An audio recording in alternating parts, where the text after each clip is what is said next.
Question 1.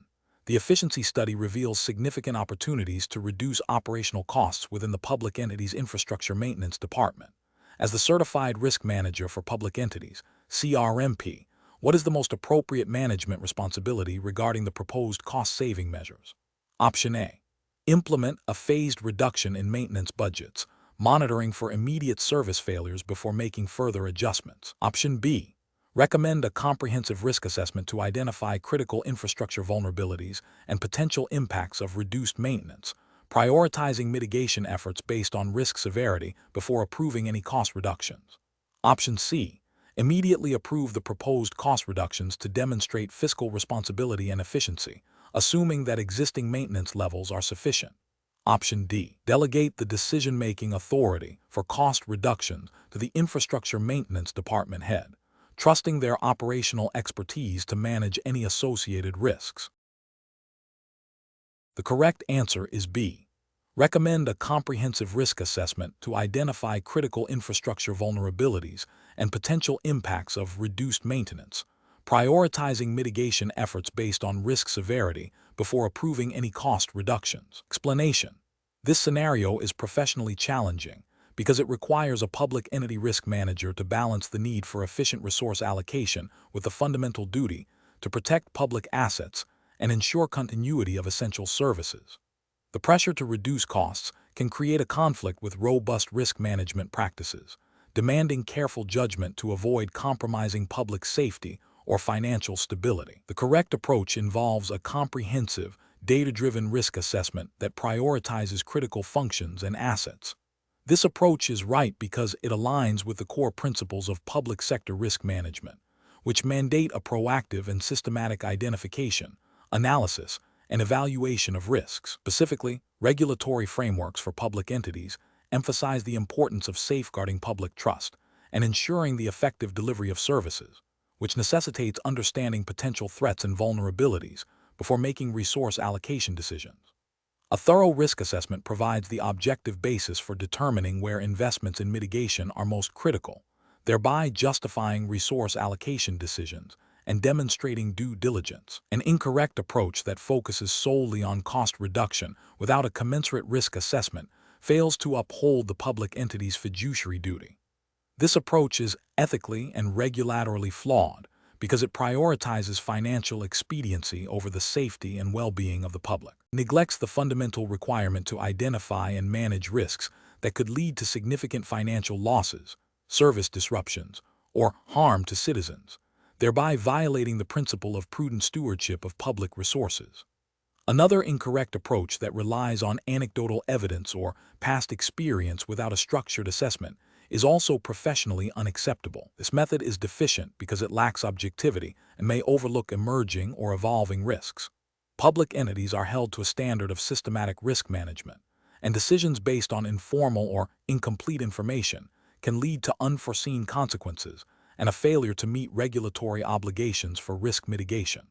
The professional decision-making process for similar situations should involve a structured risk management framework. This framework typically includes defining the context, identifying risks, analyzing risks' likelihood and impact, evaluating risks prioritization, and treating risks. Management responsibilities in this context include ensuring that risk assessments are conducted by qualified personnel, that findings are clearly communicated to decision makers, and that resource allocation decisions are demonstrably linked to the outcomes of the risk assessment process. This ensures that decisions are informed, defensible, and aligned with the entity's risk appetite and regulatory obligations. Question 2. The performance metrics show a consistent pattern of delays in responding to public records requests, leading to increased public dissatisfaction and potential legal scrutiny. Which of the following approaches best addresses this risk while adhering to open government principles? Option A. Establish a policy to ignore or delay responses to requests that are deemed overly complex or time-consuming. Option B. Hire additional administrative staff to process requests without formalizing the request handling procedures. Option C. Implement a comprehensive internal protocol for managing public records requests, including standardized acknowledgement, review, and response timelines, coupled with mandatory staff training on relevant open government laws. Option D. Develop a discretionary system for prioritizing and releasing information based on the perceived public interest of each request. The correct answer is C. Implement a comprehensive internal protocol for managing public records requests, including standardized acknowledgement, review, and response timelines, coupled with mandatory staff training on relevant open government laws. Explanation: the performance metrics show a consistent pattern of delays in responding to public records requests, impacting the public entity's transparency and accountability. This scenario is professionally challenging because it requires balancing the public's right to access information under open government laws with the operational capacity and resource constraints of the public entity. Effective risk management in this context involves not just identifying the problem, but implementing proactive strategies that ensure compliance and foster public trust. The correct approach involves establishing clear internal protocols for handling public records requests, including defined timelines for acknowledgement, review, and response, and ensuring adequate staff training on open government laws. This approach is best professional practice because it directly addresses the root cause of the delays by creating an efficient and compliant workflow. Specifically, it aligns with the principles of open government laws, such as the Freedom of Information Act (FOIA) in the United States, which mandates timely access to government information. By proactively managing the request process, the entity demonstrates a commitment to transparency and avoids potential legal challenges and reputational damage.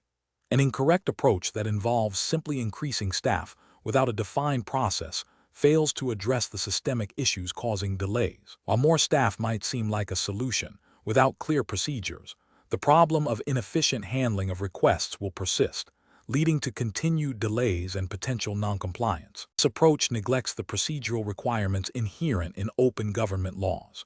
Another incorrect approach, which is to selectively release information based on perceived public interest, directly violates the spirit and letter of open government laws.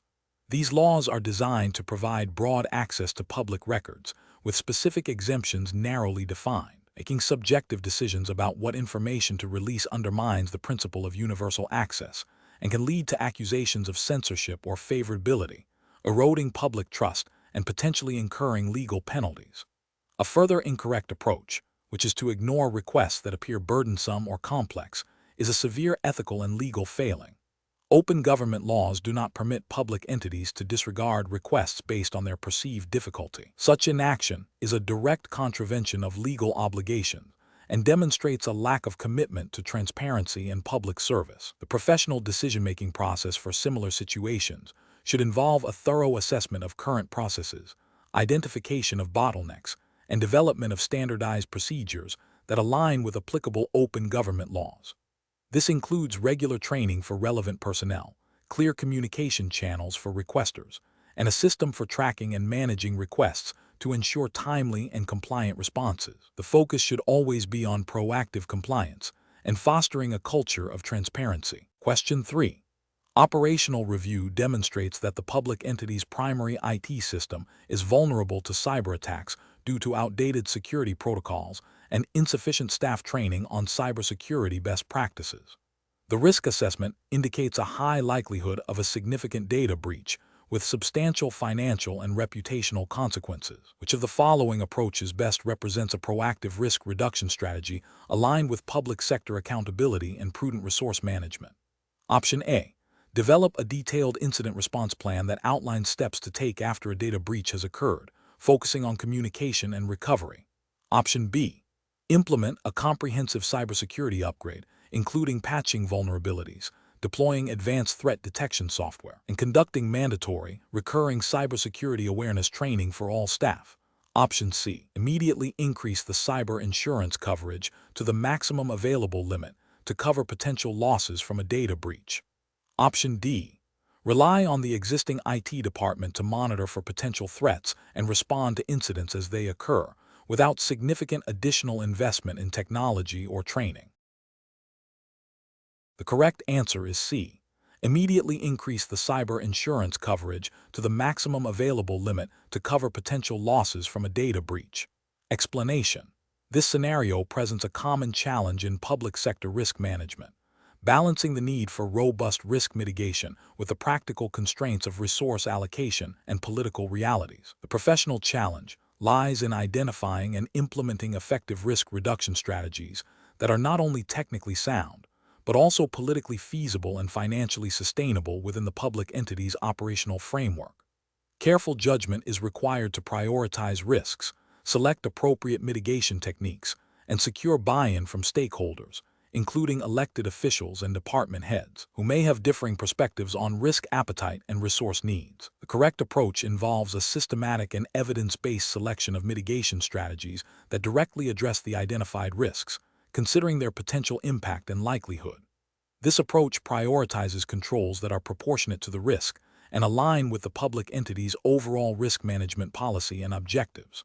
Regulatory frameworks for public entities often emphasize accountability, transparency, and the prudent use of public funds. Therefore, selecting mitigation strategies that demonstrate a clear return on investment in terms of risk reduction, while also adhering to any specific statutory requirements for risk management or operational controls, is paramount.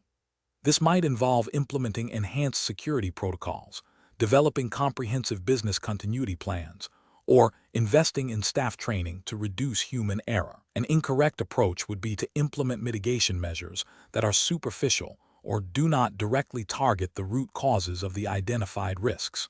For example, simply increasing insurance coverage without addressing the underlying operational vulnerabilities would be a failure to mitigate. This approach neglects the fundamental principle of risk reduction, which aims to prevent or minimize the occurrence and impact of adverse events.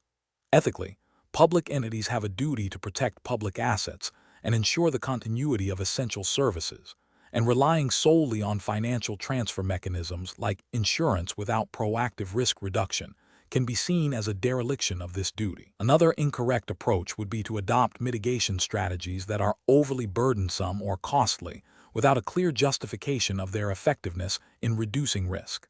This could lead to inefficient allocation of public resources, which is a violation of fiduciary responsibilities. Furthermore, failing to consult with relevant stakeholders or obtain necessary approvals for mitigation measures can lead to implementation challenges and undermine the effectiveness of the risk reduction efforts, potentially violating procedural fairness and good governance principles. Professionals should employ a decision-making framework that begins with a thorough risk assessment, followed by the identification and evaluation of potential mitigation strategies. This evaluation should consider the effectiveness, cost-benefit, feasibility, and alignment with organizational objectives and regulatory requirements. A structured approach, such as a risk matrix or a cost-benefit analysis, can aid in prioritizing mitigation efforts. Crucially, the process should involve consultation with subject matter experts and relevant stakeholders to ensure buy-in and practical implementation. Regular monitoring and review of mitigation effectiveness are also essential to adapt to changing risk landscapes and ensure ongoing compliance. Question 4. Research into the contract review process for a new IT service provider for a municipal government reveals several potential clauses that could expose the entity to significant financial and operational risks. Which of the following approaches best aligns with the Certified Risk Manager for Public Entities (CRMP) framework for managing these risks during negotiation? Option A. Conduct a thorough review of all contract clauses, including scope of work, service level agreements, indemnification, data security, termination rights, and dispute resolution, and engage legal counsel to assess potential liabilities and ensure compliance with public procurement laws before finalizing negotiations. Option B. Accept the service provider's standard contract without significant negotiation, as they are a reputable company and their terms are likely to be fair and legally sound. Option C. Focus negotiation efforts exclusively on obtaining the lowest possible upfront cost for the IT services, deferring detailed review of operational and liability clauses to a later stage after contract signing. Option D. Expedite the negotiation process to secure the service provider quickly, focusing primarily on the proposed monthly service fee and assuming standard industry terms for other clauses. The correct answer is D. Expedite the negotiation process to secure the service provider quickly, focusing primarily on the proposed monthly service fee and assuming standard industry terms for other clauses. Explanation. This scenario is professionally challenging because public entities operate under a strict mandate of public trust and accountability. Contract review and negotiation directly impact the entity's financial resources, operational efficiency, and exposure to legal and financial risks. Failure to adequately assess and mitigate these risks can lead to significant financial losses, reputational damage, and potential legal repercussions. The CRMP designation implies a commitment to upholding the highest ethical and professional standards in risk management for public entities. The correct approach involves a comprehensive risk assessment of contract terms, focusing on identifying potential liabilities, ensuring compliance with relevant public procurement laws and regulations, and negotiating terms that protect the entity's interests while achieving its objectives. This includes scrutinizing clauses related to scope of work, payment terms, indemnification, termination, dispute resolution, and data privacy. Regulatory justification stems from the fundamental principles of public sector financial management and procurement integrity, which demand due diligence and prudent stewardship of public funds. Ethical justification lies in the duty to act in the best interest of the public entity and its stakeholders, avoiding undue risk and ensuring value for money.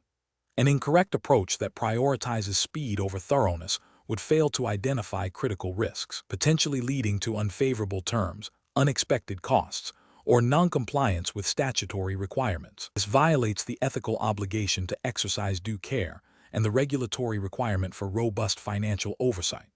Another incorrect approach that focuses solely on cost reduction without considering the quality of goods or services, or the vendor's capacity, risks compromising the entity's ability to fulfill its public service obligations and could lead to operational failures, ultimately costing more in the long run. This demonstrates a failure in risk-based decision-making and a disregard for the entity's core mission. An approach that neglects to involve legal counsel when complex legal or compliance issues arise exposes the entity to significant legal risks and potential breaches of contract or statutory obligations, which is a failure to adhere to established risk management protocols and professional best practices. Professionals should employ a systematic risk assessment framework during contract review and negotiation. This involves identifying potential risks, analyzing their likelihood and impact, and developing mitigation strategies. Collaboration with relevant stakeholders, including legal counsel, finance departments, and operational units, is crucial. Prioritizing thoroughness, ensuring compliance with all applicable regulations, and negotiating terms that align with the entity's strategic objectives and risk appetite are paramount. Question 5. To address the challenge of procuring specialized IT services for a federally funded public health initiative, a city health department must ensure its procurement process adheres to all applicable federal laws and regulations. The department has identified a vendor with a proven track record and a strong understanding of public health data security requirements. However, the department is operating under a tight deadline to implement the new system. Which of the following approaches best ensures compliance with federal procurement mandates while addressing the urgent need for services? Option A. Initiate a competitive bidding process, clearly outlining the technical specifications and security requirements in the Request for Proposals (RFP), and engage legal counsel to review the process and documentation. Option B. Host a public notice of intent to procure the services and allow for informal expressions of interest from other vendors before finalizing a contract with the identified vendor. Option C. Proceed with a sole source procurement based on the vendor's perceived unique qualifications and the urgent need, documenting the justification internally. Option D. Negotiate a contract directly with the vendor, leveraging their existing relationship with the department, and expedite the internal approval process. The correct answer is C. Proceed with a sole source procurement based on the vendor's perceived unique qualifications and the urgent need, documenting the justification internally. Explanation. The scenario presents a common challenge for public entities, balancing the need for efficient service delivery with strict adherence to federal procurement regulations designed to ensure fairness, transparency, and responsible use of taxpayer funds. The challenge lies in navigating complex legal requirements that can seem to impede operational agility. Careful judgment is required to interpret and apply these regulations appropriately, avoiding both overcompliance that stifles necessary action and undercompliance that leads to legal and financial repercussions. Correct approach involves a thorough understanding and application of the Federal Acquisition Regulation, FAR, and relevant Office of Management and Budget circulars, specifically those pertaining to procurement by grant recipients and cooperative agreements. This approach prioritizes compliance by conducting a detailed review of the proposed contract to ensure it aligns with federal procurement standards, including requirements for competition, cost reasonableness, and proper documentation. This ensures the public entity is acting within its legal authority and ethical obligations, safeguarding federal funds and maintaining public trust.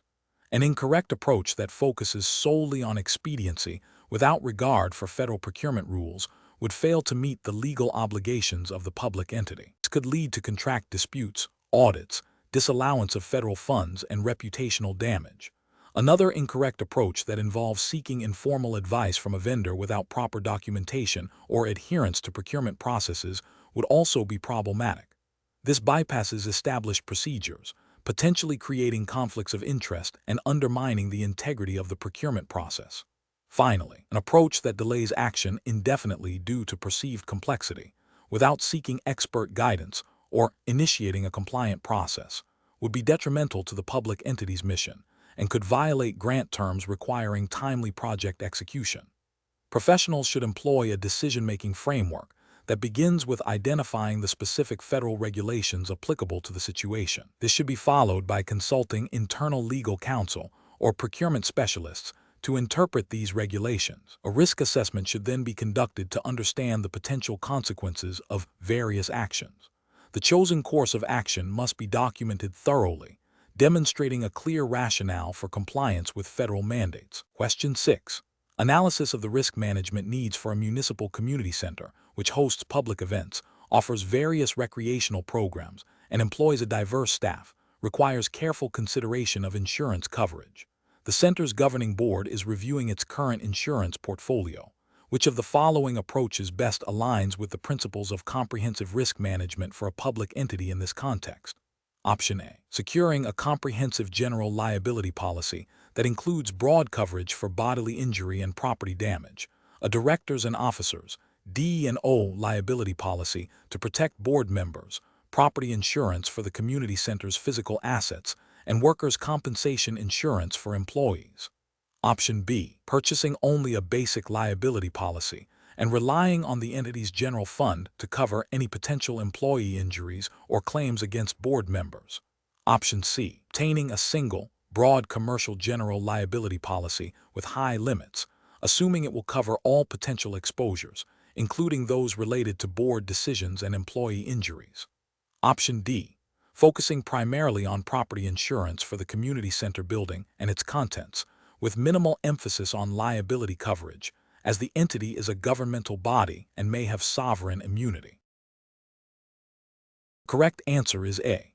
Securing a comprehensive general liability policy that includes broad coverage for bodily injury and property damage, a directors and officers D&O liability policy to protect board members, property insurance for the community center's physical assets, and workers' compensation insurance for employees. Explanation.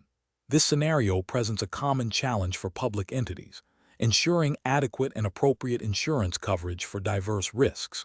The professional challenge lies in accurately identifying the scope of potential liabilities and matching them with the correct insurance products, especially when dealing with evolving public services and potential third-party claims. A thorough understanding of public entity operations and the nuances of various insurance policies is critical to avoid underinsurance or overinsurance, both of which can have significant financial and operational consequences. Careful judgment is required to balance cost-effectiveness with comprehensive protection.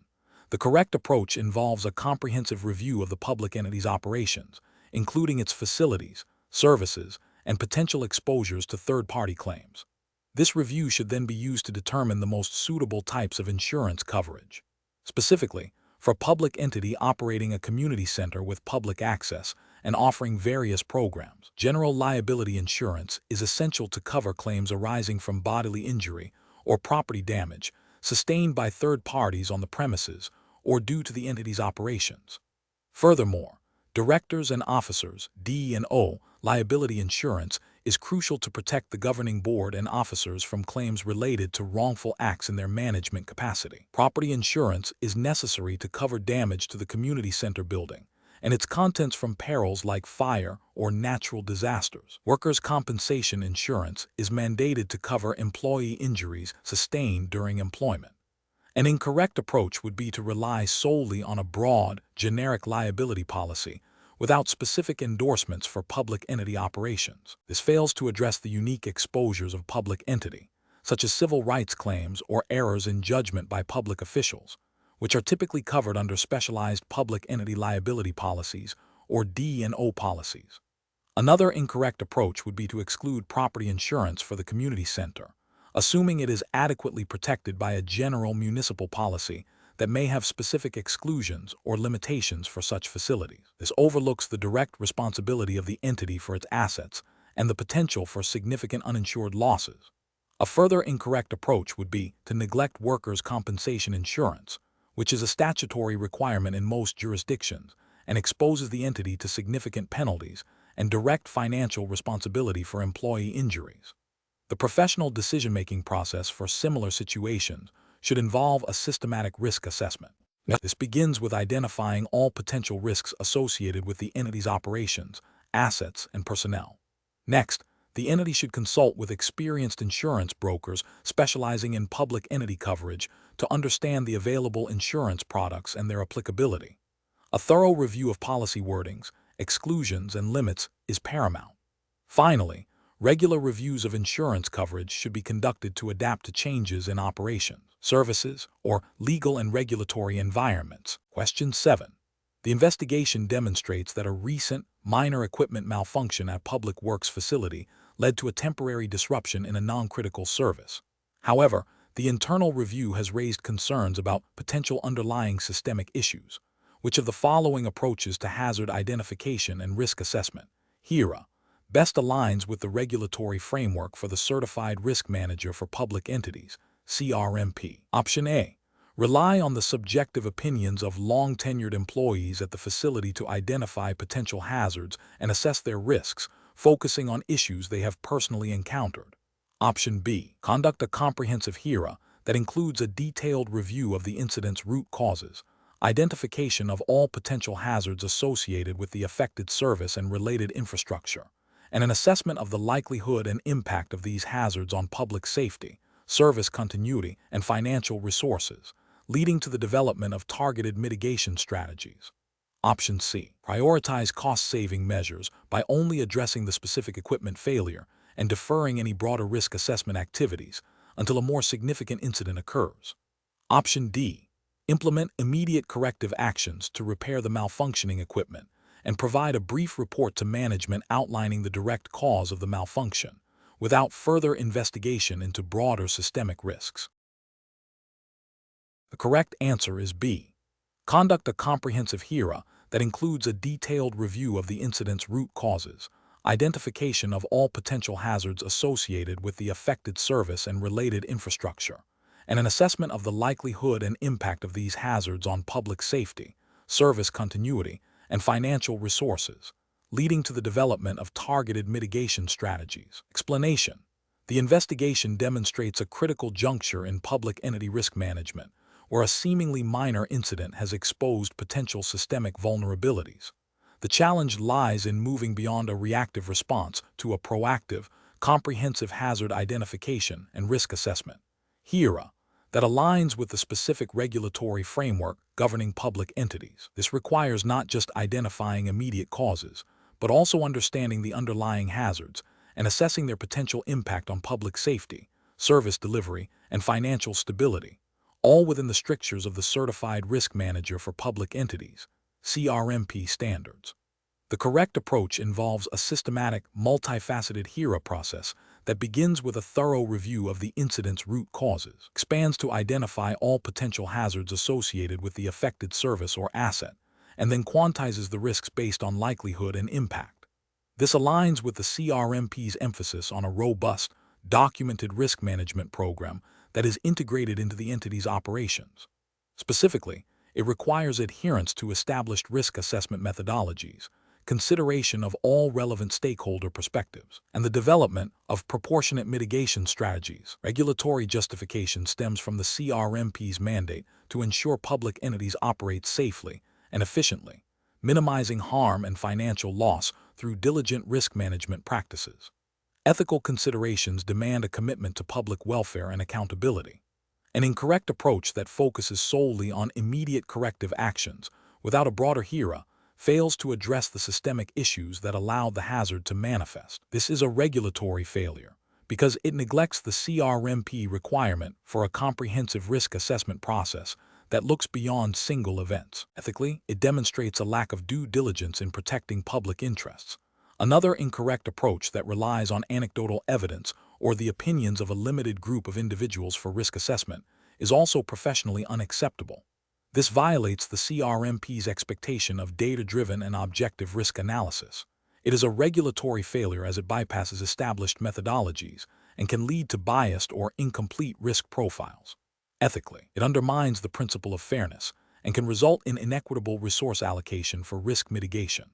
A third incorrect approach that prioritizes cost-saving measures over a thorough risk assessment, even if the incident appears minor, is a significant regulatory and ethical lapse. The CRMP framework mandates that risk assessment and mitigation be driven by the potential for harm and impact, not solely by budgetary constraints. This approach risks underestimating or ignoring significant hazards, leading to future, potentially more severe incidents. The professional decision-making process for similar situations should involve a structured approach. 1. Incident review and root cause analysis. Understand what happened and why. 2. Hazard identification. Broaden the scope to identify all potential hazards related to the incident's context. 3. Risk assessment. Systematically evaluate the likelihood and impact of identified hazards. 4. Mitigation strategy development. Design and implement controls proportionate to the assessed risks. 5. Monitoring and review. Continuously evaluate the effectiveness of controls and update the HERA as needed. This process ensures that risk management is proactive, comprehensive, and aligned with regulatory requirements and ethical obligations to the public. Question 8. During the evaluation of a public entity's business continuity planning framework, which approach to risk assessment is most aligned with regulatory requirements and best practices for ensuring operational resilience? Option A. Conducting a comprehensive risk assessment that systematically identifies critical functions, analyzes potential threats and vulnerabilities, and quantifies the potential impact of disruptions. Option B. Utilizing anecdotal evidence and informal discussions with staff to identify critical functions and potential threats, without a structured analytical framework. Option C. Prioritizing the identification and assessment of risks related to functions that are most visible to the public or politically sensitive, regardless of their operational criticality.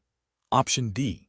Relying primarily on historical incident data to identify potential risks, assuming that past events are the most reliable indicators of future disruptions.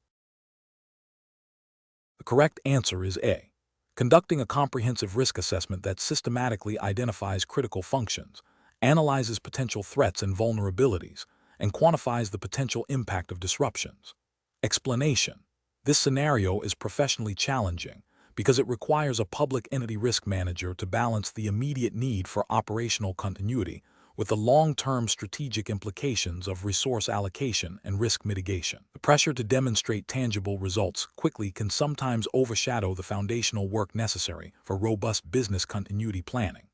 Careful judgment is required to ensure that the chosen approach aligns with regulatory mandates for public entities and ethical obligations to the public.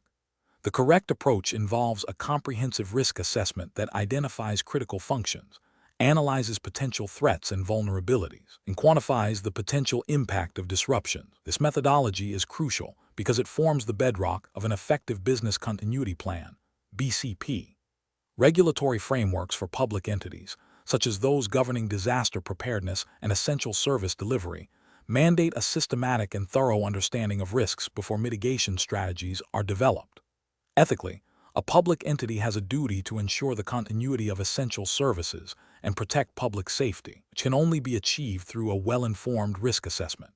An approach that focuses solely on historical incident data without considering emerging threats or future vulnerabilities is professionally unacceptable. This failure stems from a lack of foresight and an incomplete understanding of the evolving risk landscape, potentially leaving the entity exposed to novel or amplified risks not captured by past events. This contravenes the spirit of proactive risk management mandated by regulatory oversight. An approach that prioritizes the most visible or politically sensitive functions over those that are operationally critical for overall service delivery is also professionally flawed. This can lead to misallocation of resources and a BCP that, while addressing public perception, fails to safeguard the core functions necessary for the entity's survival and public trust. This is an ethical failure as it prioritizes appearance over substance in fulfilling public duty. An approach that relies on anecdotal evidence and assumptions rather than structured analysis to identify critical functions is professionally unsound. This introduces a high degree of subjectivity and guesswork, undermining the reliability of the BCP. Regulatory requirements for public entities often demand evidence-based decision-making and documented processes, which this approach neglects. The professional reasoning process for similar situations should involve a structured, phased approach to BCP development. This begins with a thorough risk assessment, followed by business impact analysis, strategy development, plan implementation, and ongoing testing and maintenance. Professionals should always refer to the specific regulatory requirements applicable to their public entity, ensuring that each step of the BCP process is compliant and ethically defensible. The focus should be on building resilience through a deep understanding of potential disruptions and their consequences, rather than on superficial or reactive measures. Question 9. System analysis indicates that the Municipal Parks Department has identified numerous potential risks to its operations, ranging from equipment failure and vandalism to severe weather events and changes in public funding. The department needs to present these risks to the City Council for budget allocation and strategic planning purposes. Which of the following qualitative risk assessment approaches would best enable the City Council to understand the relative significance of these risks and make informed decisions about resource allocation? Option A. Developing a risk matrix that defines clear scales for the likelihood and impact of each risk, and then plotting each identified risk onto this matrix to visually categorize them by severity.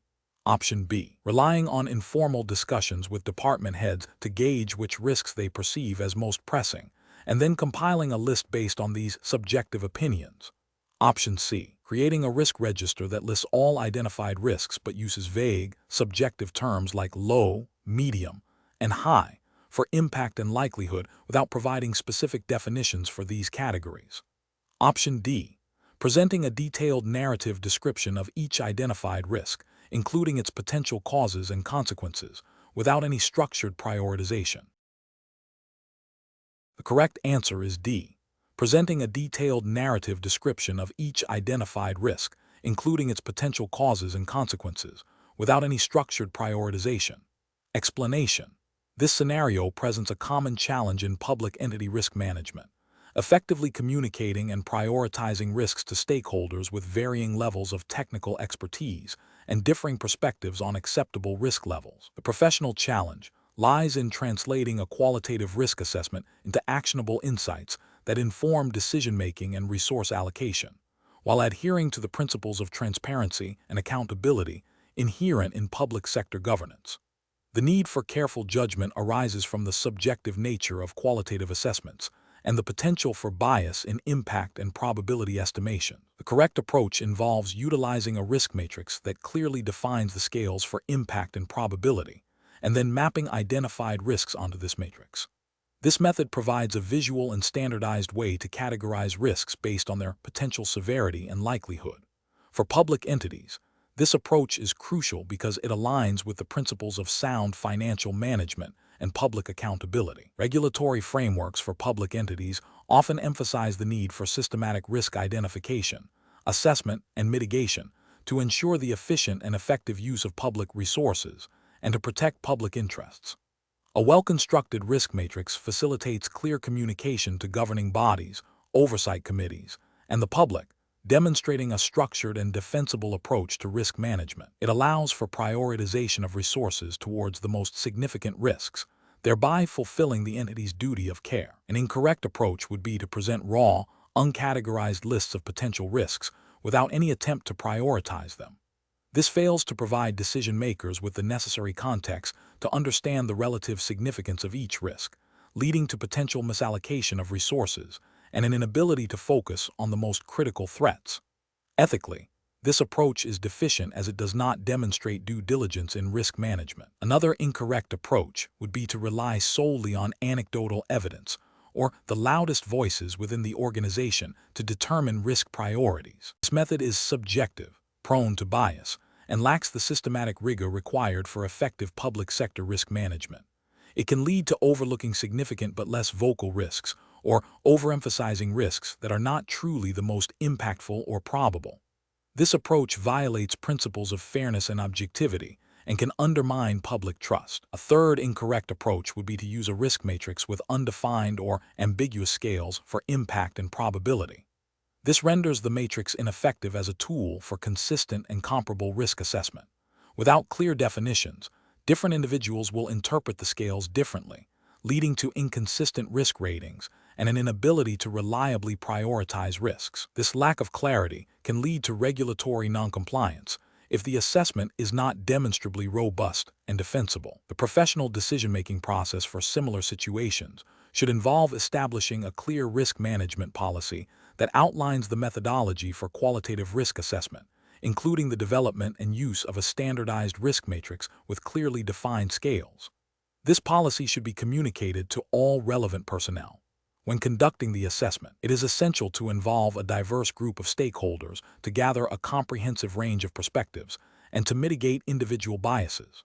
The results of the qualitative assessment should then be documented and presented in a clear, concise, and visual manner, such as through the use of the risk matrix, to facilitate informed decision-making by leadership and governing bodies. Regular review and updates to the risk assessment are also critical to ensure its continued relevance and effectiveness. Question 10.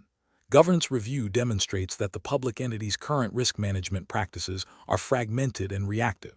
To establish a robust enterprise risk management framework, which of the following implementation strategies would best align with the principles of regulatory compliance and effective public sector governance? Option A. Implement a comprehensive system across all departments simultaneously, leveraging a widely adopted private sector framework. Option B. Conduct a pilot program in a few high-priority risk areas, allowing for iterative refinement before a phased organizational rollout. Option C. Adopt an framework that focuses solely on financial risks, as this is the primary area of regulatory scrutiny for public entities. Option D. Delegate the entire implementation process to an external consulting firm with minimal internal oversight. The correct answer is A. Implement a comprehensive system across all departments simultaneously, leveraging a widely adopted private sector framework. Explanation. This scenario is professionally challenging because implementing enterprise risk management in a public entity requires navigating complex stakeholder interests, resource constraints, and a strong emphasis on public accountability and compliance. The chosen implementation strategy must not only be effective in managing risks, but also demonstrably align with the specific regulatory framework governing public entities, which often prioritizes transparency, fairness, and adherence to established procedures. A failure to select the appropriate strategy can lead to inefficient resource allocation, missed risk mitigation opportunities, and potential noncompliance with statutory obligations. The correct approach involves a phased, pilot-based implementation of focusing initially on high-priority risk areas identified through a comprehensive risk assessment. This strategy is correct because it allows the public entity to test and refine its processes in a controlled environment before a full-scale rollout.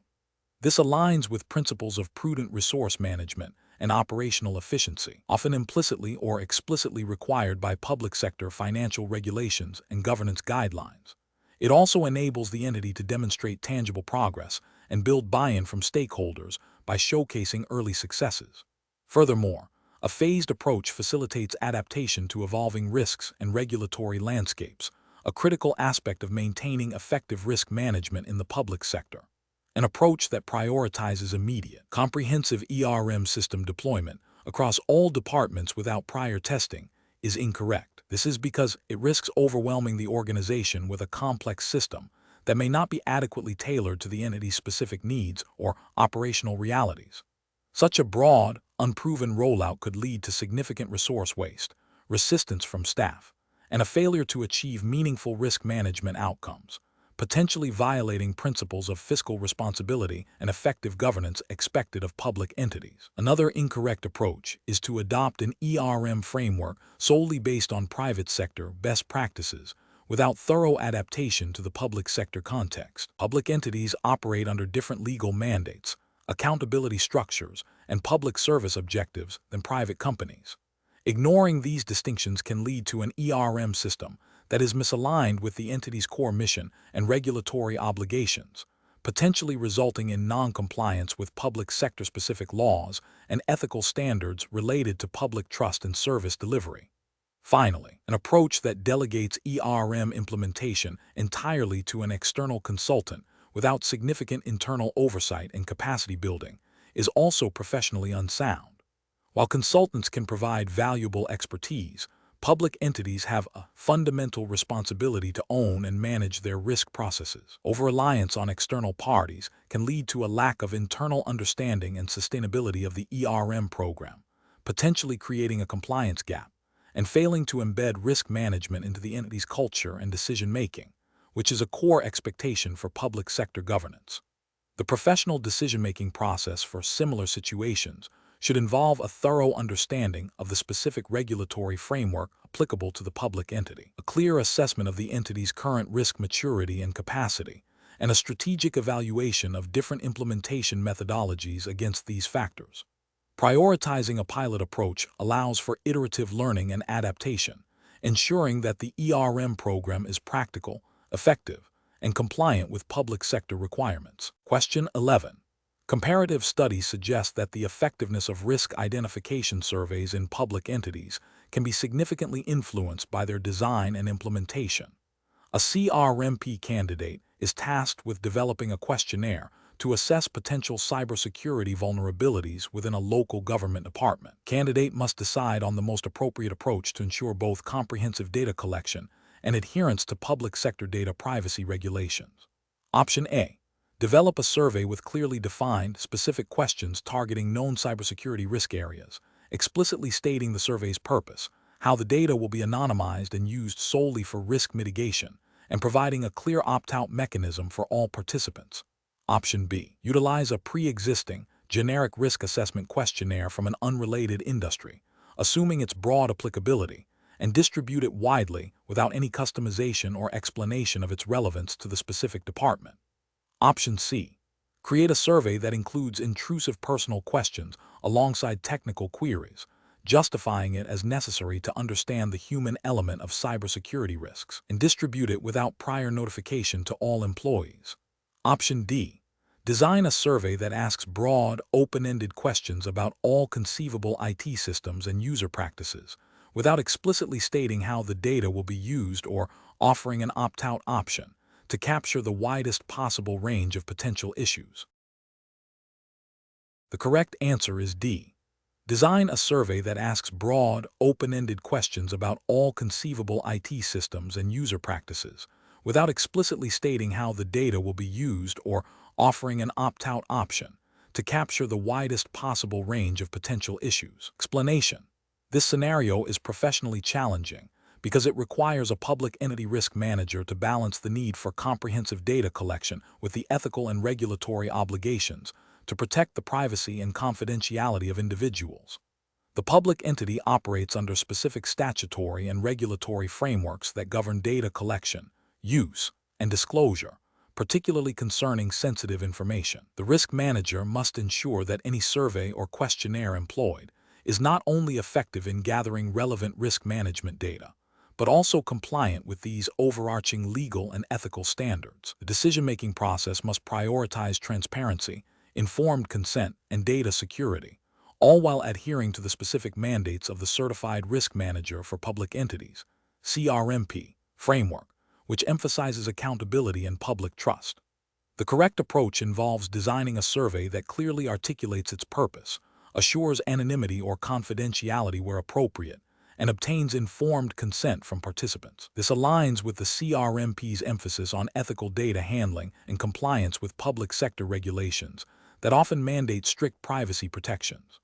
By focusing on a clear, concise, and purpose-driven survey that respects participant rights, the risk manager upholds professional integrity and avoids potential legal repercussions or erosion of public trust. An incorrect approach that focuses solely on maximizing the quantity of data collected without regard for participant privacy or consent is ethically and regulatorily unsound. Such an approach risks violating data protection laws, leading to penalties and reputational damage. Another incorrect approach that uses vague language about data usage or fails to provide clear opt-out mechanisms undermines the principle of informed consent, a cornerstone of ethical research and data collection in the public sector. Furthermore, an approach that does not clearly define the scope of the survey or its intended use can lead to misinterpretation by participants and potential misuse of the collected information, contravening the CRMP's principles of responsible risk management. Professionals should employ a decision-making framework that begins with a thorough understanding of the relevant regulatory landscape and ethical guidelines. This involves identifying the specific data needs for risk assessment, then designing data collection instruments that are narrowly tailored to those needs. Crucially, the process must incorporate principles of data minimization, purpose limitation, and transparency. Before deployment, surveys should be reviewed for compliance with privacy laws and ethical standards, and pilot testing can help identify potential issues with clarity or participant understanding. The ultimate goal is to gather actionable risk intelligence in a manner that is both legally compliant and ethically defensible, fostering trust and accountability. Question 12. Benchmark analysis indicates that a municipal transit authority is considering a significant investment in upgrading its fleet's safety systems to mitigate potential accident-related liabilities. The authority's risk management department is tasked with providing a quantitative assessment to support the investment decision. Which of the following approaches best aligns with the regulatory framework for public entities, emphasizing prudent financial management and demonstrable value for public funds? Option A.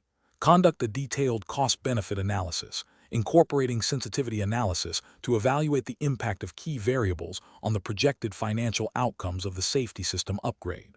Option B. Rely primarily on a qualitative risk matrix to categorize the severity and likelihood of potential accidents, using this to justify the upgrade based on high-risk ratings. Option C. Form a historical loss trend analysis to project future losses based on past data, without considering the potential impact of the proposed safety system upgrade on these trends. Option D. Implement a complex Monte Carlo simulation to model a wide range of potential accident scenarios and their financial impacts, without explicitly linking the outputs to the costs and benefits of the proposed mitigation. The correct answer is A. Conduct a detailed cost-benefit analysis, incorporating sensitivity analysis to evaluate the impact of key variables on the projected financial outcomes of the safety system upgrade. Explanation. This scenario is professionally challenging because it requires a public entity risk manager to balance the need for robust quantitative risk assessment with the practical constraints of limited resources and the specific regulatory requirements for public entities. The challenge lies in selecting a quantitative method that is both effective in informing decision-making and compliant with the governing framework, which emphasizes transparency, accountability, and prudent use of public funds. The correct approach involves utilizing a cost-benefit analysis that incorporates a sensitivity analysis to understand the impact of key variables on the potential outcomes. This approach is correct because it directly addresses the regulatory requirement for public entities to demonstrate the economic justification for risk mitigation strategies. By quantifying both the costs of potential risks and the benefits of proposed treatments, a cost-benefit analysis provides a clear, data-driven basis for resource allocation. The inclusion of sensitivity analysis further enhances this by acknowledging inherent uncertainties in the data and projections, allowing for a more nuanced understanding of the range of possible outcomes and the robustness of the conclusions under different assumptions. This aligns with the ethical obligation to make informed decisions that maximize public benefit and minimize financial exposure, as often mandated by public finance laws and risk management guidelines for public sector organizations. An approach that relies solely on qualitative risk assessment, while a necessary first step, is insufficient for this scenario. It fails to meet the quantitative rigor expected for significant investment decisions in risk mitigation, potentially leading to under-resourcing of critical areas or misallocation of funds due to a lack of objective financial justification. This can violate regulations requiring demonstrable value for money in public spending. Another incorrect approach would be to implement a Monte Carlo simulation without a clear cost-benefit framework. A Monte Carlo simulation is a powerful tool for modeling complex probabilistic outcomes. Its application without a direct link to the costs and benefits of mitigation actions may produce a wealth of data that is difficult to translate into actionable, economically sound decisions. This could lead to an inefficient use of resources and a failure to meet the regulatory mandate of demonstrating a clear return on investment for risk management expenditures. The professional decision-making process for similar situations should involve a structured approach. First, clearly define the risk and the potential mitigation strategies. Second, identify the relevant regulatory requirements and ethical considerations for public entities.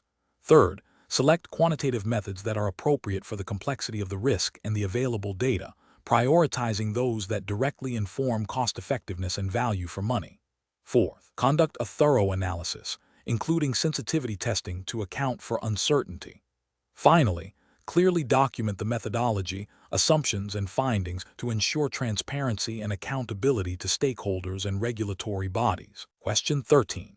Investigation of public entities' procurement process for a major infrastructure project reveals that the risk manager is considering accepting a surety bond from a company not explicitly listed on the U.S. Department of the Treasury's list of approved sureties, citing a significantly lower premium.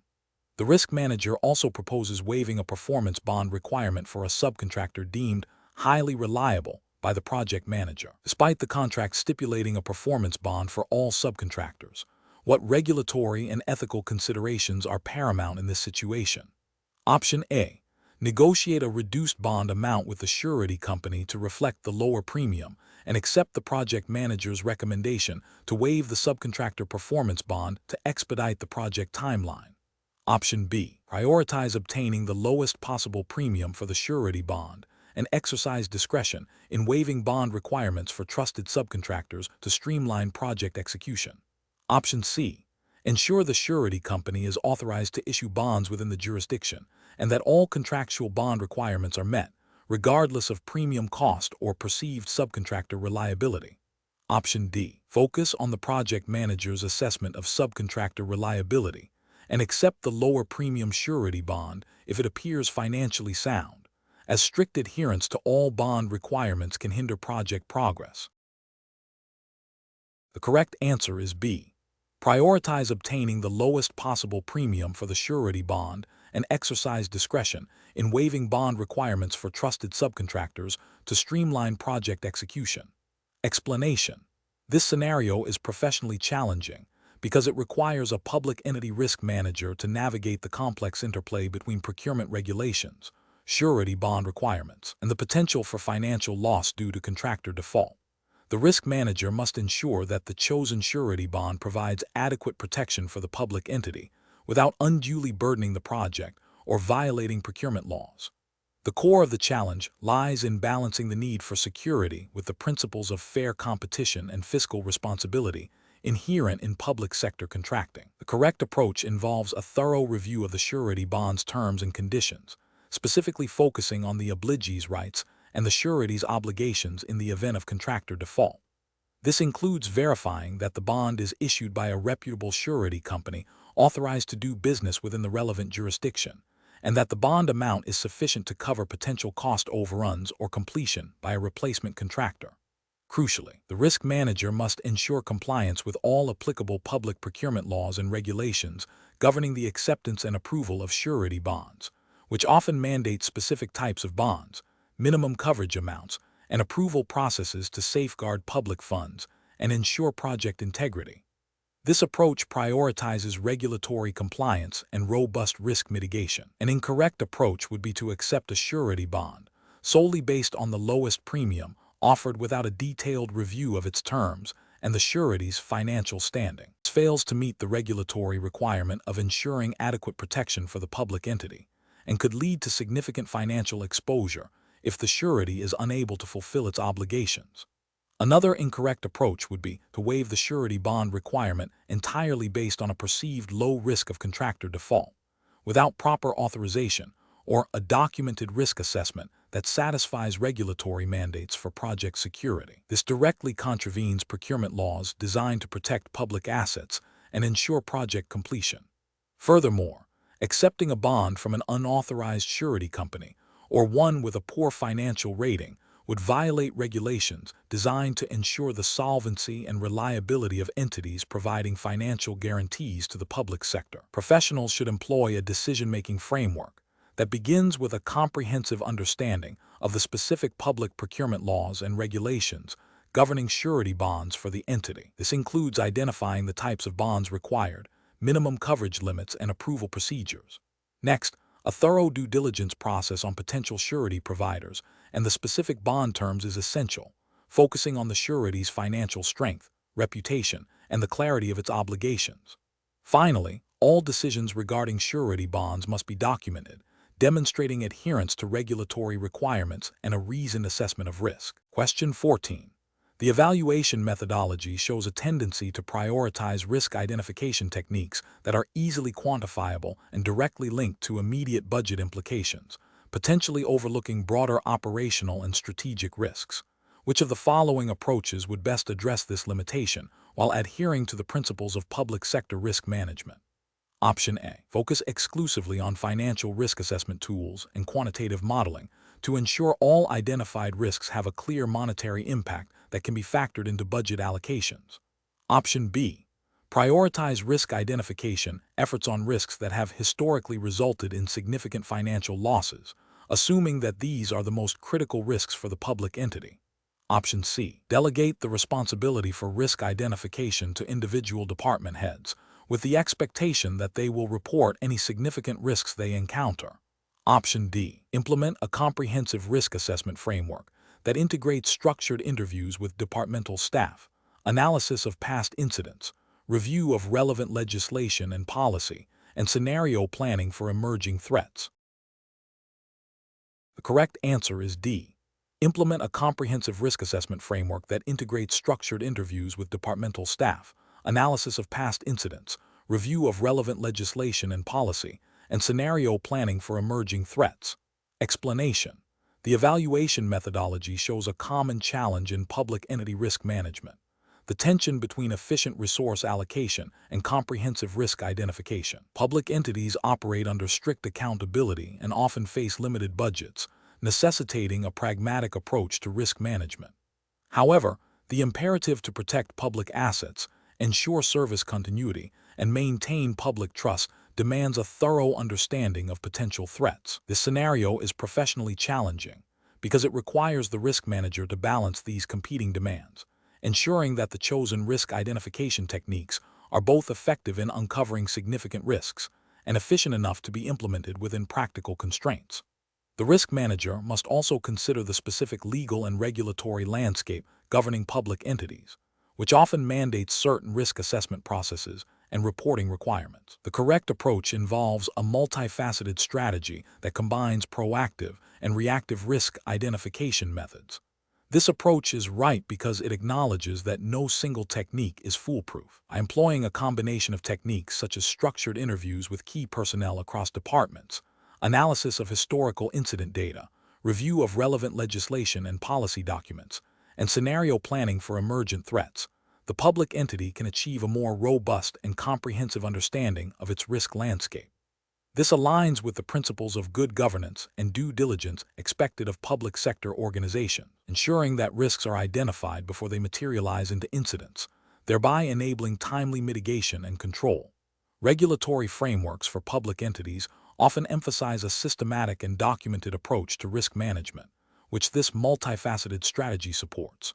An approach that relies solely on historical incident data for risk identification is incorrect because it is inherently reactive. Its failure to proactively identify potential future risks means the entity may be blindsided by novel threats or changes in the operating environment. It also neglects risks that have not yet occurred but are foreseeable. Relying exclusively on top-down directives from senior management for risk identification is also incorrect. This approach can lead to a disconnect between identified risks and the operational realities faced by frontline staff, potentially missing critical risks that are only apparent at the operational level. Furthermore, it can stifle a culture of risk awareness throughout the organization. An approach that focuses only on financial risks, to the exclusion of operational, strategic, reputational, and compliance risks, is fundamentally flawed. Public entities face a broad spectrum of risks that can impact service delivery, public trust, and legal standing, and a narrow focus on financial implications alone is insufficient for effective risk management. Professionals should adopt a decision-making process that begins with a clear understanding of the entity's objectives and the regulatory environment. This should be followed by an assessment of available resources and the specific context of the public entity. The selection of risk identification techniques should then be guided by the principle of comprehensiveness, aiming to capture a wide range of potential risks, while also considering practicality and efficiency. A continuous improvement mindset, involving regular review and refinement of the risk identification process, is also crucial. Question 15. Quality control measures reveal that the public entity's current risk management process heavily emphasizes responding to immediate operational incidents and compliance issues, with minimal dedicated effort or structured methodology for identifying and analyzing potential future threats and opportunities arising from external factors such as legislative changes, technological advancements, or shifts in public sentiment. What is the most appropriate approach for the Certified Risk Manager for Public Entities, CRM, to address this deficiency? Option A. Advise operational departments to increase their vigilance for any unusual occurrences or deviations from standard procedures that might indicate an emerging risk. Option B. Implement a formal environmental scanning program integrated with the entity's strategic planning and risk management framework, establishing clear processes for identifying, assessing, and responding to emerging external trends and their potential impact on the entity's objectives and service delivery. Option C. Delegate the responsibility for monitoring external factors to the internal audit department, with a mandate to report any significant findings quarterly. Option D. Recommend that the entity subscribe to a general industry risk intelligence newsletter to stay informed about broad risk trends. The correct answer is B. Implement a formal environmental scanning program integrated with the entity's strategic planning and risk management framework, establishing clear processes for identifying, assessing, and responding to emerging external trends and their potential impact on the entity's objectives and service delivery. Explanation. Scenario analysis. This scenario is professionally challenging because it requires the risk manager to balance the immediate need for operational efficiency with the long-term imperative of proactive risk identification and mitigation. The pressure to maintain service delivery can lead to a temptation to overlook or deprioritize less tangible, forward-looking activities like environmental scanning. However, failing to adequately scan the environment can expose the public entity to unforeseen risks, potentially leading to significant financial, reputational, and service disruption impacts, which directly contravene the public entity's duty to protect its constituents and resources. Correct approach analysis. The correct approach involves integrating environmental scanning into the entity's strategic planning and risk management framework. This aligns with the principles of robust public sector risk management, which emphasizes a forward-looking and comprehensive approach. Regulatory frameworks for public entities, such as those guiding the Certified Risk Manager for Public Entities, CRM, typically mandate or strongly encourage proactive risk identification and assessment. Environmental scanning is a fundamental tool for this, enabling the identification of emerging threats and opportunities from political, economic, social, technological, legal, and environmental (PESL) factors. By dedicating resources and establishing processes for this, the entity demonstrates a commitment to fulfilling its fiduciary responsibilities and ensuring long-term resilience and service continuity, as expected by governing statutes and ethical codes for public officials. Incorrect approach is analysis, an approach that solely focuses on immediate operational risks and reactive problem-solving, fails to meet the proactive requirements of public sector risk management. This oversight can lead to the entity being blindsided by external changes, resulting in significant unmanaged risks and potential breaches of duty. It neglects the fundamental principle of anticipating future challenges, which is a core tenet of responsible governance and risk oversight. An approach that treats environmental scanning as a purely academic exercise, disconnected from the entity's strategic objectives and risk appetite, is also flawed. Without clear objectives and a mechanism to translate identified trends into actionable risk management strategies, the scanning effort becomes inefficient and ineffective. This can lead to wasted resources and a false sense of security, as potential risks are identified but not addressed. It fails to demonstrate due diligence in translating information into tangible risk mitigation. An approach that delegates environmental scanning solely to lower-level operational staff without senior management oversight or integration into the broader risk management framework is insufficient. While operational staff may have valuable insights, a comprehensive environmental scan requires a strategic perspective and the authority to implement changes. This approach risks fragmented information, a lack of strategic alignment, and the potential for critical emerging risks to be missed or not escalated appropriately, thereby failing to establish a robust governance structure for risk oversight. Professional reasoning. Professionals in public sector risk management must adopt a strategic and integrated approach. This involves understanding the entity's mandate, its operating environment, and its risk appetite.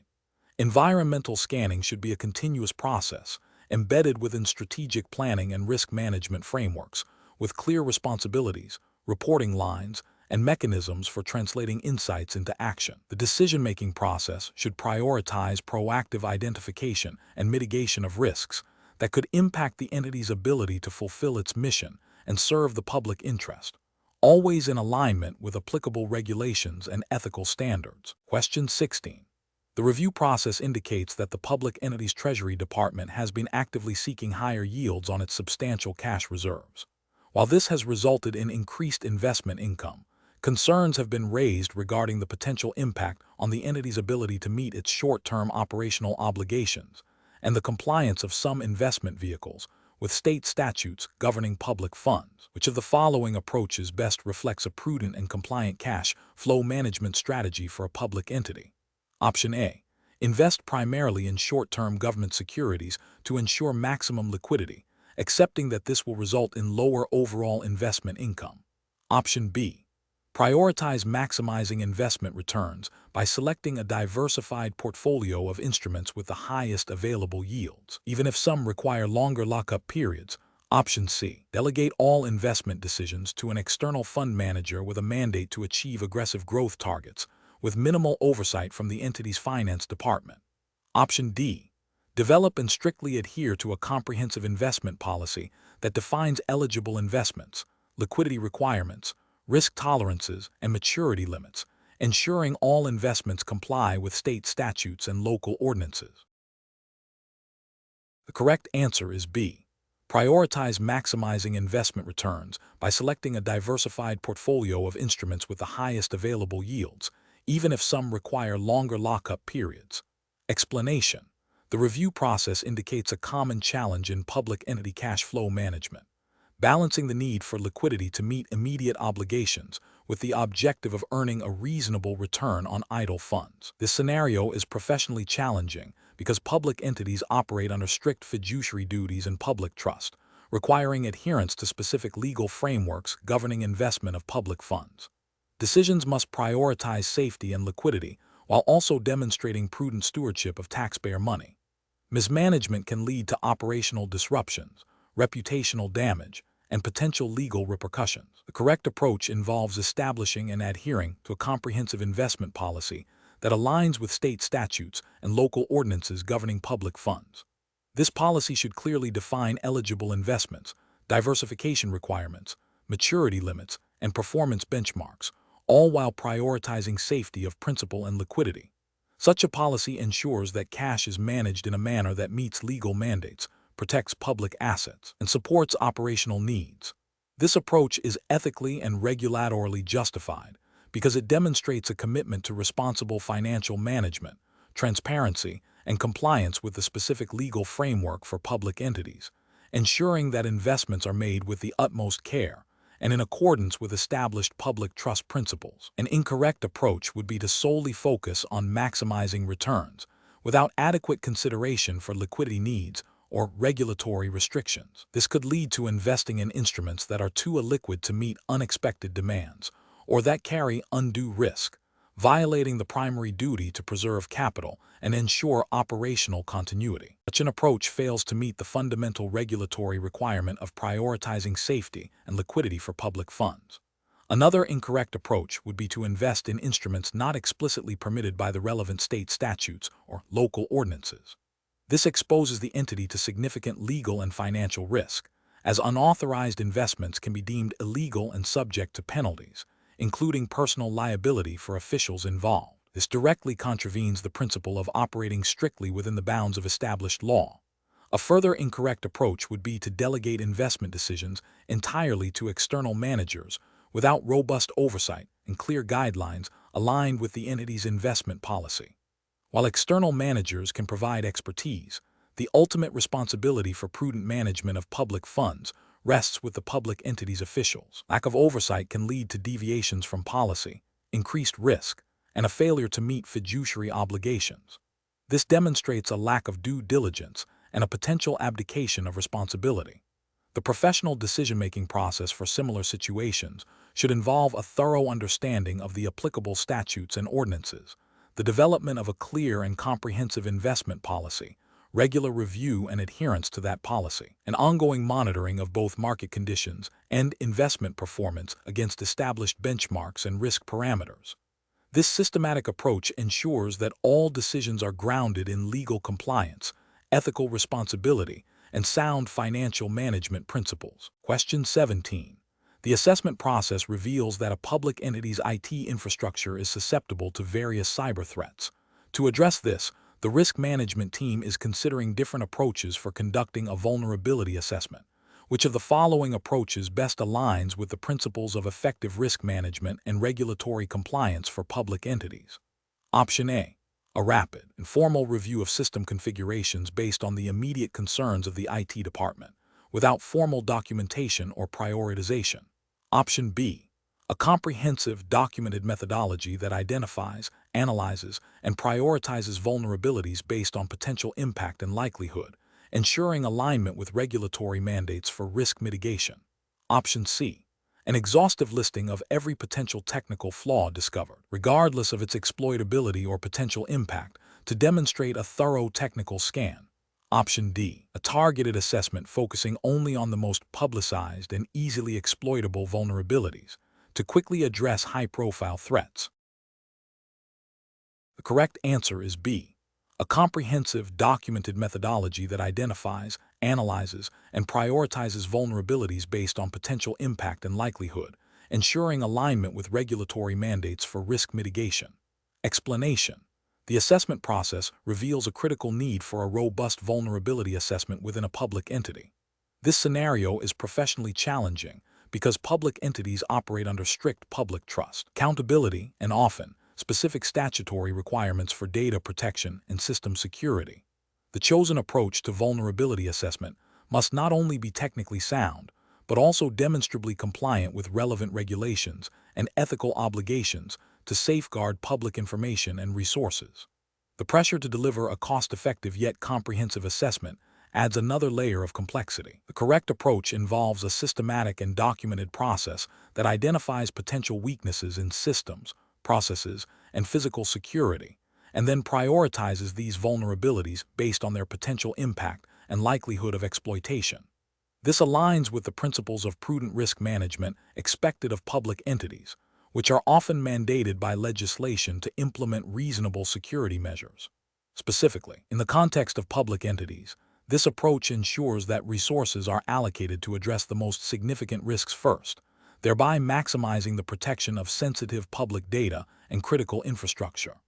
Regulatory frameworks for public entities typically emphasize a proactive and risk-based approach to security, which this method directly supports. An incorrect approach that focuses solely on identifying the maximum number of vulnerabilities without prioritization fails to meet the practical and regulatory demands of a public entity. Public entities have finite resources, and an unprioritized list is unmanageable and does not facilitate effective risk mitigation. This approach neglects the regulatory requirement to implement proportionate security measures based on risk.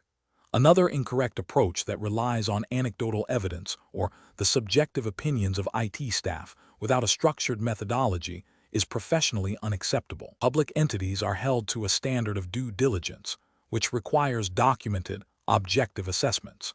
Relying on informal assessments can lead to overlooked critical vulnerabilities and a failure to meet compliance obligations, potentially exposing the entity to significant legal and reputational damage. A further incorrect approach that exclusively targets high-profile or easily exploitable vulnerabilities, while ignoring less obvious but potentially more damaging ones, is also flawed.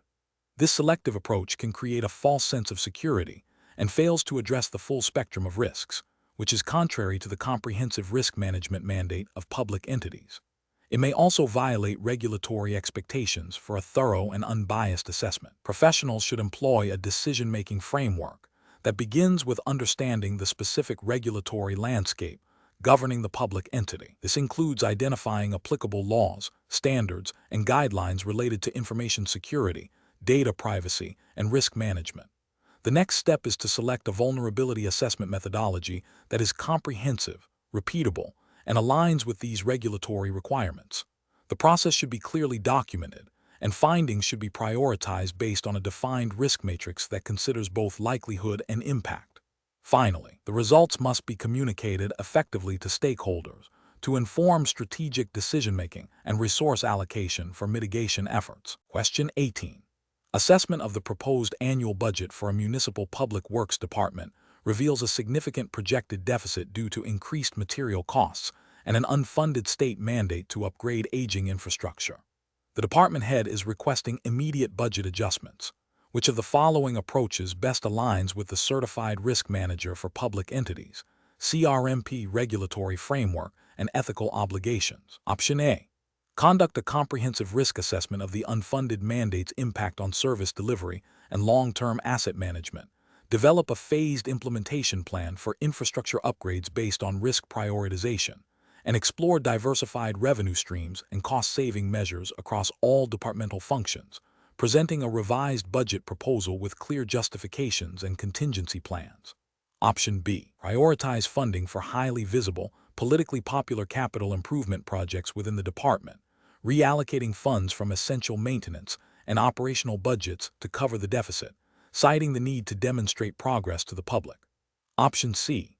Rely on optimistic projections for increased user fees and grants to offset the deficit, assuming these revenue sources will materialize sufficiently to cover the shortfall, and proceed with the original budget without significant adjustments.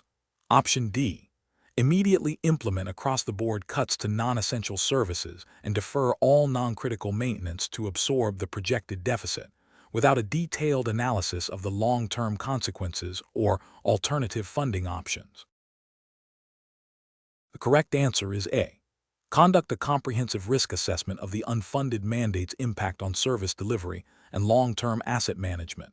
Develop a phased implementation plan for infrastructure upgrades based on risk prioritization, and explore diversified revenue streams and cost-saving measures across all departmental functions, presenting a revised budget proposal with clear justifications and contingency plans. Explanation. This scenario presents a common challenge in public entity budgeting, balancing immediate service needs with long-term financial sustainability.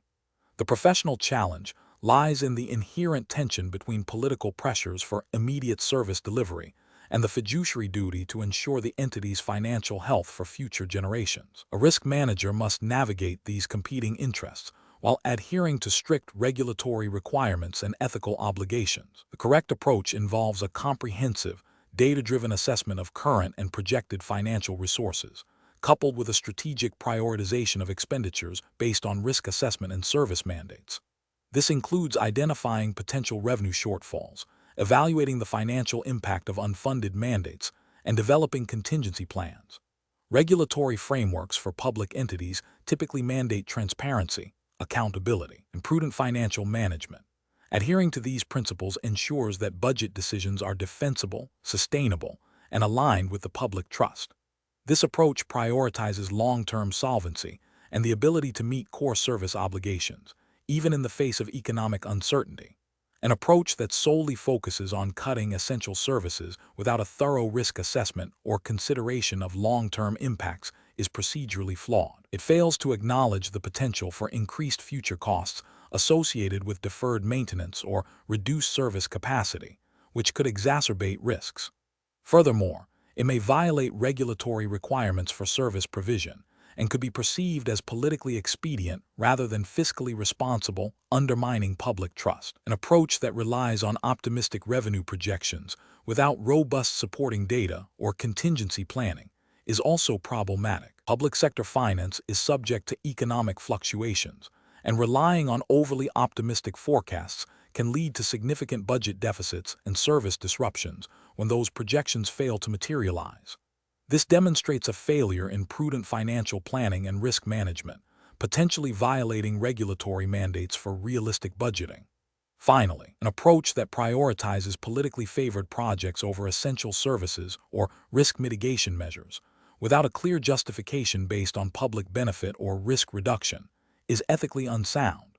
Public funds must be allocated based on objective criteria, including the need to protect public assets and ensure the continuity of critical services, rather than political expediency. This can lead to misallocation of resources and increased vulnerability to various risks. The professional decision-making process should involve a systematic evaluation of all available financial data, an assessment of current and emerging risks, consultation with relevant stakeholders, and adherence to all applicable legal and regulatory requirements. This includes developing a multi-year financial plan that incorporates scenario planning and stress testing to ensure resilience. Question 19. Upon reviewing the internal risk assessment documentation for a public entity's upcoming infrastructure project, a risk manager discovers that several sections detail potential environmental impacts and proposed mitigation strategies that are still under active deliberation and have not yet been finalized by the governing board. The risk manager is aware of the entity's obligations under applicable state sunshine laws and Federal Freedom of Information Act provisions. What is the most appropriate risk assessment approach to manage the potential disclosure of this information? Option A. Immediately release all sections of the risk assessment documentation to the public to ensure full compliance with open government principles, as all internal documents are presumed to be disclosable. Option B. Forward the entire risk assessment documentation to the entity's legal department and instruct them to handle all public information requests related to it, without conducting an independent risk assessment of the information's content and potential exemptions. Option C.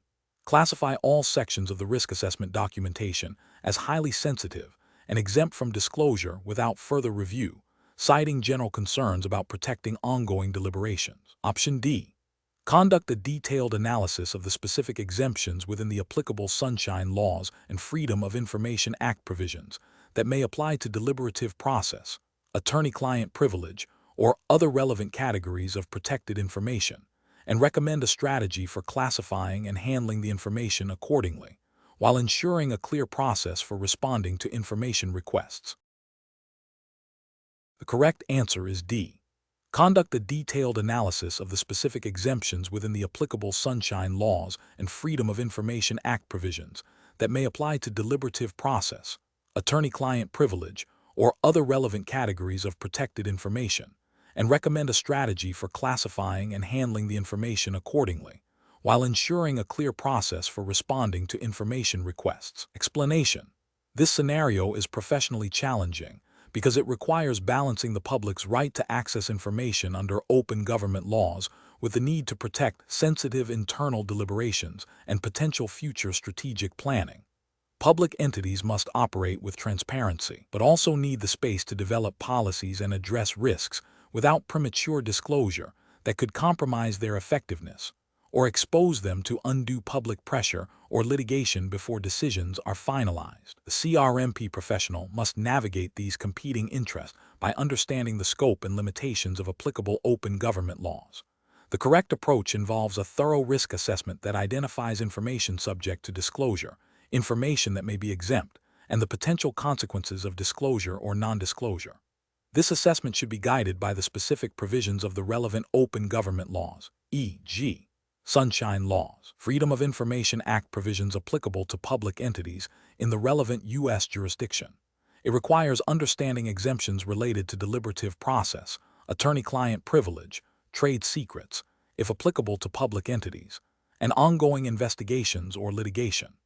The CRMP professional must then recommend a strategy that ensures compliance while mitigating risks associated with disclosure. This includes developing clear policies for record retention, information classification, and responding to information requests, thereby fostering transparency and accountability while safeguarding legitimate governmental functions.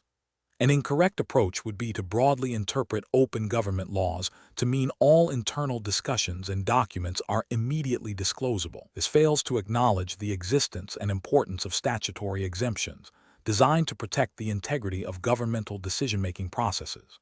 Such an approach could lead to the premature release of sensitive information, hindering effective policy development, potentially exposing the entity to legal challenges based on improper disclosure, and undermining the ability to conduct candid internal discussions necessary for robust risk management. Another incorrect approach would be to err on the side of excessive secrecy, classifying information as exempt without proper justification or a thorough understanding of the specific exemptions available under the law. This approach directly contravenes the spirit and intent of open government laws, which presume public access unless a specific exemption clearly applies.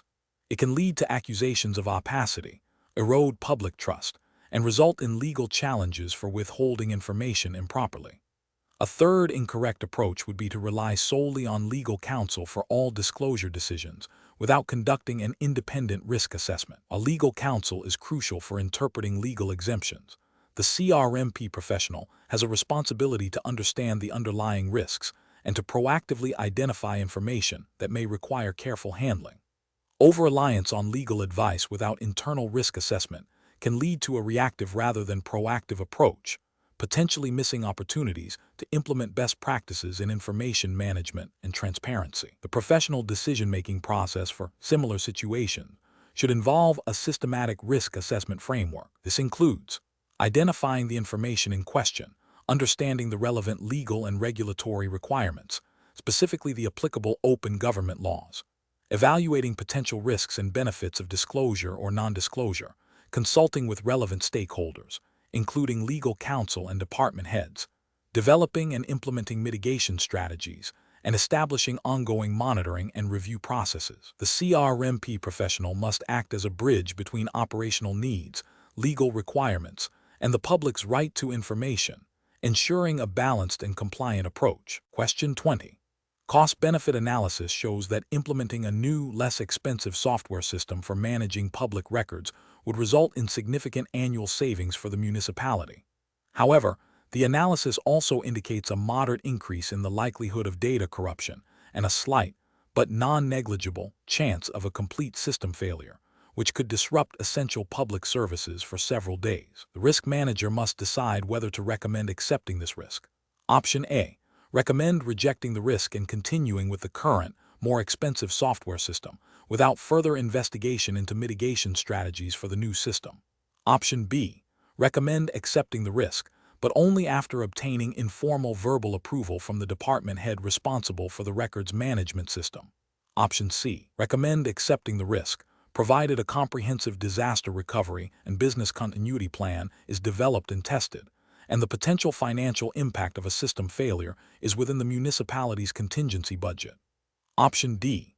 Recommend accepting the risk solely based on the projected annual cost savings, as the probability of a complete system failure is described as slight.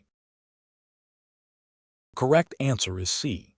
Recommend accepting the risk, provided a comprehensive disaster recovery and business continuity plan is developed and tested, and the potential financial impact of a system failure is within the municipality's contingency budget. Explanation. This scenario is professionally challenging because it requires a public entity risk manager to balance the immediate financial implications of a risk with its potential long-term impact on public service delivery and stakeholder trust. The decision to accept a risk, even when seemingly cost-effective in the short term, carries significant ethical and regulatory weight, particularly within the public sector where accountability and public good are paramount. Careful judgment is required to ensure that the acceptance of risk aligns with the entity's mission, legal obligations, and public expectations. The correct approach involves a comprehensive assessment that goes beyond immediate cost savings. It requires understanding the residual risk after mitigation efforts, evaluating the entity's capacity to absorb potential losses, and ensuring that the decision is documented and justifiable to oversight bodies and the public. This approach is correct because it adheres to the principles of prudent risk management mandated by public sector regulations, which often emphasize the protection of public assets and the continuity of essential services. Accepting a risk must be a deliberate, informed decision, supported by a clear rationale that demonstrates the potential benefits outweigh the potential harm, and that adequate contingency plans are in place. This aligns with the ethical duty to act in the public interest and to manage public resources responsibly. An incorrect approach would be to accept the risk solely based on the immediate cost savings identified in the cost-benefit analysis, without adequately considering the potential for catastrophic failure or the impact on vulnerable populations. This failure to conduct a thorough residual risk assessment and to consider the entity's risk appetite and tolerance would be a regulatory failure, as it bypasses established risk management protocols. Ethically, it represents a dereliction of duty to protect the public and their resources from undue harm. Another incorrect approach would be to accept the risk without proper authorization or documentation, or to fail to communicate the decision and its rationale to relevant stakeholders, including governing boards and oversight agencies.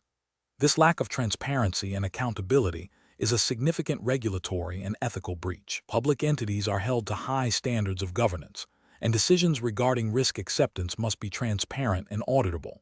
A third incorrect approach would be to accept the risk because it is a common practice in other public entities, without conducting an independent assessment specific to the current entity's circumstances, resources, and operational context. This reliance on external benchmarks without internal validation can lead to overlooking unique vulnerabilities or failing to meet specific regulatory requirements applicable to the entity. Professional decision-making process for similar situations should involve a structured risk management framework.